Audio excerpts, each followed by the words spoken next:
The travel industry is bracing for what is shaping up to be a really tough year. They're expecting to lose some $12.5 billion, that's with the B, billion dollars in revenue this year. What's the reason why? Well, international travelers are avoiding the United States. What if I told you the American vacation, once a sacred right of every hardworking family, has been systematically destroyed by corporate greed?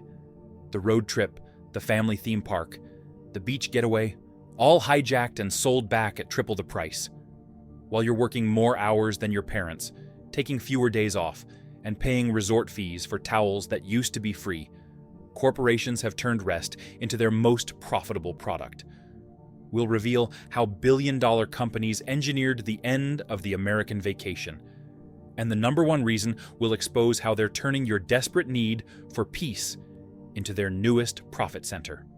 Number 9. The death of the road trip. Picture this. Your parents packed the station wagon, grabbed a paper map, and drove wherever the highway took them. No reservations, no apps, just pure freedom and the open road. That spontaneous American adventure is now extinct. The corporate takeover started with gas stations. Shell, ExxonMobil, and BP formed virtual monopolies, coordinating prices that mysteriously spike before every holiday weekend. Gas that cost $1.15 in 1990 now hits $4.85, a 321% increase that outpaced inflation by double. Those quirky roadside motels? Corporate chains bought out 78% of independent properties since 2000, gutting their character and rebuilding identical boxes from Maine to Montana. But here's what really killed the road trip: the death of discovery. Algorithms now dictate where you stop, eat, and sleep. Google Maps funnels 2.3 billion users to the same corporate rest stops. Yelp buries family diners under sponsored chains. TripAdvisor's top listings? 67% are paid promotions. The interstate highway system became a corporate toll road. States collected $14.7 billion in tolls last year alone. Private companies operate 23 major highways through electronic tolling that photographs your license plate and bills you weeks later. Miss a payment? That's a $50 fine plus interest. The magic wasn't just the destination. It was pulling off at random exits, finding unexpected antique shops, perfect swimming holes, diners with life-changing pie. Corporations couldn't monetize serendipity, so they eliminated it. But if you think the highway robbery is bad, wait until you see what airlines have done to flying. Number 8. Airline nickel and dimming flying used to mean excitement. The thrill of takeoff, courteous flight attendants, arriving refreshed. Airlines transformed that excitement into calculated misery, weaponizing every inch of the plane for profit. The psychological manipulation starts during booking. They show you a low fare, then walk you through screen after screen of upsells designed by behavioral economists to trigger fear. Don't want family separation? Pay $89 for seat selection. Worried about overhead space? That's $45 for priority boarding. They've monetized anxiety, collecting $31.5 billion in ancillary fees in 2023 alone. United's CEO called it segmentation, but leaked. Documents revealed the truth. They studied exactly how much discomfort passengers would tolerate before choosing another airline, then pushed right to that limit. Seats shrank from 18.5 to 16.1 inches wide. Legroom dropped from 35 to 28 inches. Bathrooms became so small, larger, passengers literally cannot close the door. The cruelest innovation, basic economy. Airlines created a ticket class so miserable it exists solely to make regular economy feel like an upgrade. You board last, can't use overhead bins, can't change flights even if someone dies. It's punishment pricing, designed to shame you into spending more. Delta alone made $2.8 billion from upselling passengers out of basic economy. Flight attendants, once trained in hospitality, now enforce cruel corporate policies. They've become prison guards in pressed uniforms, managing a system designed to extract maximum profit from human discomfort. The friendly skies became hostile territory where every interaction is a potential upsell. Speaking of hostility disguised as hospitality, hotels perfected their own con game. Number 7. The resort fee epidemic. You know what's insulting? It's not just the fees, it's the lie. Hotels pretend these charges cover special amenities. But here's the dirty secret. They're billing you for things that used to define basic hospitality. The scheme started in Vegas, where casino executives realized they could advertise artificially low room rates, then ambush customers with mandatory fees at checkout. In 1999, only 2 Vegas hotels charged resort fees. Today, 97% do, averaging $45 nightly. The infection spread nationwide. Now, even roadside Holiday Inns charge $25 resort fees for lukewarm pools and broken exercise bikes. Follow the money and you'll find something sinister. These fees aren't subject to the same taxes as room rates in many jurisdictions. Hotels restructured pricing to dodge an estimated $700 million in state and local taxes last year. They're not just scamming you, they're scamming entire communities. The Federal Trade Commission received over 2,000 complaints last year alone. Consumers describe feeling trapped, deceived, and robbed. One father wrote that explaining to his kids why their vacation budget vanished to hidden fees was more painful than any corporate executive could imagine. Hotels collected $3.2 billion in resort fees in 2023. Pure profit for services costing them virtually nothing. Marriott's internal emails, exposed during a lawsuit, revealed they knew customers hated resort fees, but considered them too profitable to abandon. They discussed making fees seem less painful without actually reducing them. Their solution? Call them destination fees instead. The hospitality industry abandoned hospitality. They turned welcomes into ambushes, transforming every checkout into confrontation. But if hidden hotel fees make your blood boil, wait until you hear what happened to America's theme parks. Number 6. The theme park price spiral. Walt Disney once said, "Disneyland should be affordable for every American family." Today, his company operates more like a hedge fund that happens to own roller coasters. They've weaponized childhood wonder into a financial extraction machine. The transformation began when MBAs replaced creatives in executive suites. They introduced yield management, studying exactly how much a parent would pay to avoid their child's disappointment. They discovered the number was basically infinite, so they started testing that theory. In 2000, a Disney World ticket cost $46. Today, $144, an 82% increase above inflation. Dynamic pricing arrived first. The same ticket that costs $100 on a Tuesday jumps to $164 on Saturday, when working families can actually visit. Then came the class system. Regular admission means standing in 3-hour lines while watching wealthy families skip past with premier access at $449 per person. It's economic segregation with Mickey Mouse ears. But here's the truly evil genius. They've made the basic experience so miserable that paying extra feels necessary. Lines are intentionally understaffed. Restaurants mysteriously run out of food unless you made reservations 60 days ago. Even meeting characters requires scheduling through an app that crashes constantly, unless you pay for the premium version. Former employees, speaking anonymously, describe training sessions where they learned to identify high-value guests and provide them superior experiences. One said, "We were told to make magic for some and manage expectations for others." Universal Studios. CEO openly admitted they're pursuing a different economic demographic. Translation: if you're middle class, they don't want you anymore. These parks that built their empires on family memories now price out the very families who made them successful. The betrayal stings because it's personal, but not as personal as what happened with Airbnb. Number 5. The Airbnb invasion. Airbnb's origin story sounded like Silicon Valley magic. Regular people renting spare rooms, travelers finding authentic experiences, everyone winning. What we got instead was venture capital's hostile takeover of residential neighborhoods. The transformation happened quietly. Professional investors noticed they could make more from 1 month of tourists than 3 months of local tenants. Property management companies emerged, running hundreds of units like distributed hotels. Wall Street arrived with algorithms and acquisition funds, turning homes into investment vehicles. Today, 35% of all Airbnb listings are owned by hosts managing multiple properties. Entire neighborhoods sit empty during weekdays, waiting for weekend warriors. In Nashville's historic districts, locals describe feeling like extras in their own community. One resident said her street of 12 houses has 10 Airbnbs. She doesn't know her neighbors because she doesn't have any. Phoenix saw 7,000 single-family homes converted to short-term rentals in just 3 years.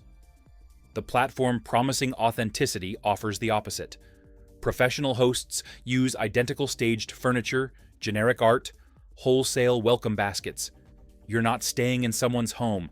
You're staying in a corporate unit disguised as one. Average cleaning fees hit $75, some reaching $200 for 2-night stays.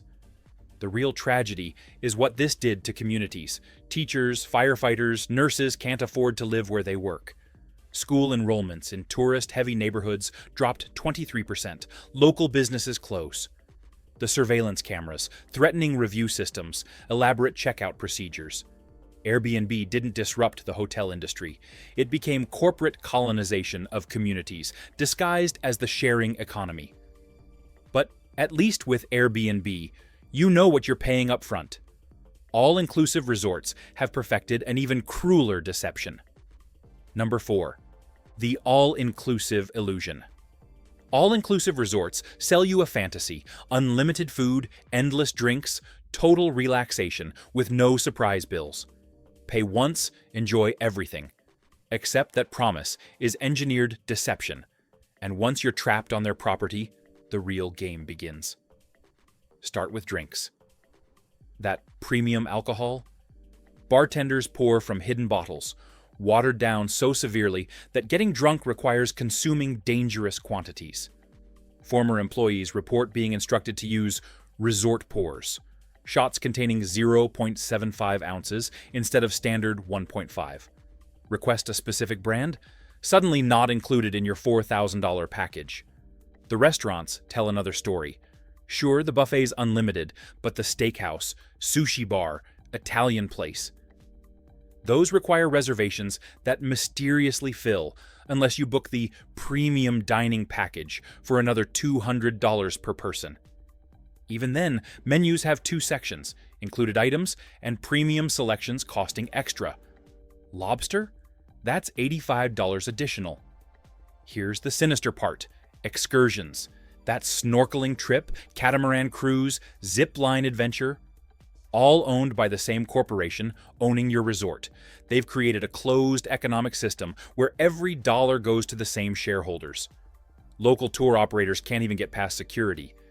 Resorts take 60% commission on every excursion booked.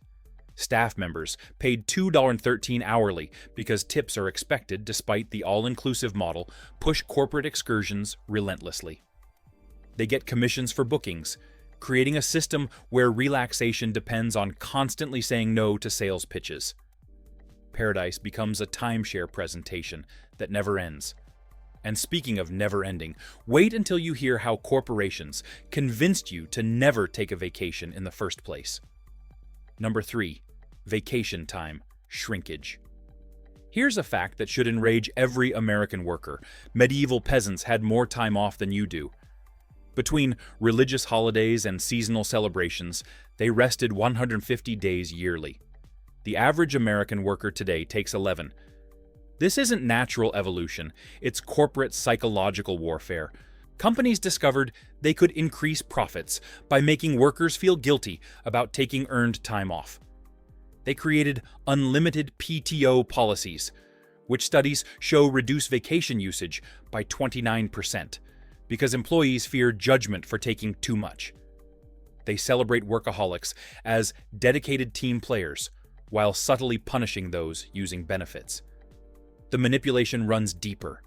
Employers track productivity metrics that magically decline when you're absent, even if work's complete. They schedule critical meetings during planned vacations.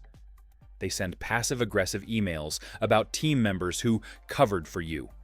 54% of Americans don't take all vacation days, collectively forfeiting 768 million days annually, worth $224 billion in lost benefits. European workers watch our self-destruction with horror.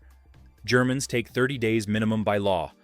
French workers who don't take vacation can sue employers. Meanwhile, American corporations convinced us exhaustion equals excellence, burnout's a badge of honor. The US remains the only developed nation with 0 federally mandated paid vacation days. Microsoft found productivity increases 40% with proper time off. Workers return refreshed, creative, motivated. But corporations don't want motivated workers. They want desperate ones. Exhausted people don't job hunt or organize. They just survive. And survival is more profitable than satisfaction. And when you finally do travel, the next thing decides everything for you. Number 2, the algorithmic vacation. Nobody explores anymore. We follow algorithms. TikTok tells you where to eat. Instagram determines what's worth seeing. Google Maps decides your route. The spontaneous discovery that once defined travel has been replaced by algorithmic herding that funnels millions to the same 12 locations. That hidden waterfall in Iceland? 3 million people visited last year after it went viral, up from 200,000 5 years ago. The secret pasta place in Rome? There's now a 2-hour line of influencers all taking the same photo. Every undiscovered gem gets discovered, documented, and destroyed within 6 months of going viral. But here's what's actually happening. These platforms aren't showing you the best places. They're showing you the places that paid for placement. That TikTok creator casually mentioning a specific resort? They charged $25,000 for that post. The Instagram travel blogger discovering that perfect cafe? They were paid $5,000 plus expenses by the tourism board. Even Google Maps prioritizes businesses that buy ads, with 73% of top results being paid placements, burying authentic local spots beneath corporate chains. AI trip planners make it worse. They scrape data from these same corrupted sources, creating feedback loops where everyone sees the same recommendations. ChatGPT suggests the same 10 restaurants in Paris that every other AI suggests, because they're all training on the same SEO-optimized travel blogs written by content farms in Manila that have never visited Europe. We're not traveling anymore. We're performing travel for an audience that doesn't care, following scripts written by artificial intelligence trained on advertisements. But the ultimate insult is still coming. Number 1, the monetization of escape. This is it, the ultimate corporate victory. They've taken the human need for peace and turned it into a luxury product. Rest isn't a right anymore. It's a premium experience with a price tag that would make your ancestors weep. Wellness retreats charging $10,000 for what humans did for free throughout history, sitting quietly, breathing deeply, walking in nature. The global wellness tourism market hit $651 billion in 2024. They've trademarked tranquility, copyrighted calm, put a price tag on peace itself. That yoga retreat in Bali, 10 grand for 2 weeks of stretching and vegetable smoothies. The meditation center in Sedona, 5,000 to learn how to sit still. But here's the truly evil part. They've convinced us that we need their permission to rest. That relaxation requires certification, supervision, and specialized equipment. You can't just walk in the woods anymore. You need forest bathing, guided by a certified nature therapy practitioner at $200 per hour. You can't just sit quietly. You need a mindfulness coach, charging $150 per session, and an app that tracks your breathing for $19.99 monthly.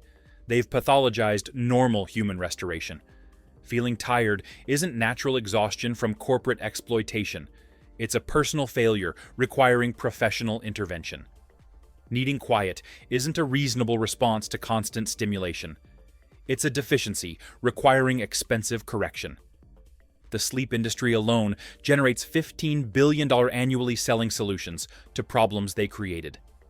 Former wellness industry executives admit they manufactured problems to sell solutions. They created terminology for normal human experiences, then charged premium prices for the cure. Digital detox retreats cost $3,000 per week to not look at your phone. Sound healing sessions run $200 to listen to music. Grounding workshops charge $75 to stand barefoot on grass. This is the final insult. They worked us to exhaustion, stole our time off, priced us out of regular vacations, then sold us back our own peace of mind at 1,000% markup. The escape from capitalism became capitalism's most profitable product.